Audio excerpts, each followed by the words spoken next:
بسم الله الرحمن الرحيم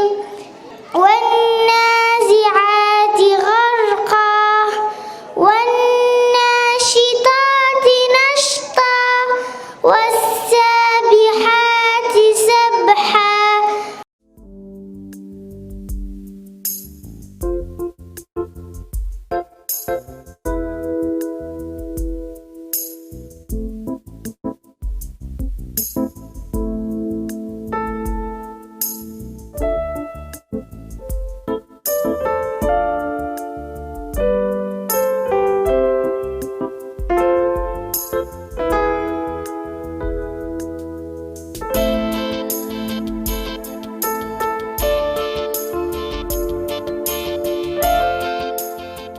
ئەمڕۆ کولی سلێمانی ڕێكخراوی خوشكانی ئیسلامی کۆتایمان هێناوە با هەنگی خولی سۆمای چاوان و خولی ڕێیان کە لە پشووی هاویندا بۆ ماوەی 2 مانگ بوو.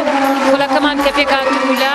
پێگەاندنی گەنجان لە خولی ڕێیاندا بۆ کچی لاو کە لە تەمەنی 15 ساڵ بۆ 25 ساڵ سپێنس بۆ خوای گەورە 25 قوتابیەی بەشداری کرد. لە دوای ئێوە خولی سۆمای چاوان کە بۆ منداڵانی بێباوە بوو کە نزیکەی 140 منداڵی بێباوکمان نەبوو دیارم وەکو پڕۆژەی سۆمای چاوان کە پڕۆژەی سۆمای چاوان لە سلێمانی بەردەوامە بۆ هاوکاریکردنی منداڵانی بێباوک پێمان وا بوو کە بێ گۆڕانکاری بکەین لە پەر لە پیاداکردنی هاوکاری بۆ دایکان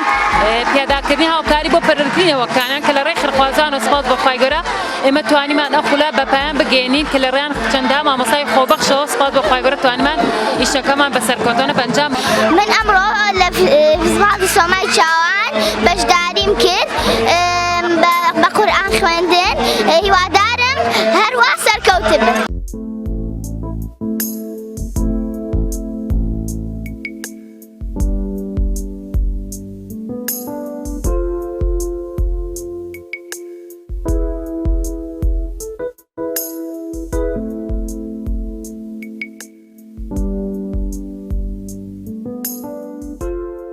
بەشداریم کردووە لە خولی ڕێیان لقی سلێمانی کوردستان زۆر شتی باشیان لێوە فێربوون زۆر سوپاسیانەکەم و دەستخۆشیانەکەم دەستی چاویان خۆش بێ و ماڵیان ئاوا بێ و لەشیان ساغ بێ عەزەتیان کێشاوە لەگەڵ مناڵەکانمانە یاخوا خوای گەورە خێریان بنووسێ. دەستخۆشی لەوە سەرپەرشتیاران و بەڕێوەبەرانی خولەکەمانەکەم بەڕاستی خولێکی باش بوو زۆر سوپاسیانەکەم سوودی زۆرمان بینی وانەکانمان هەمووی بۆ پێگەیاندن بوو زۆر سوپاسیانەکەم و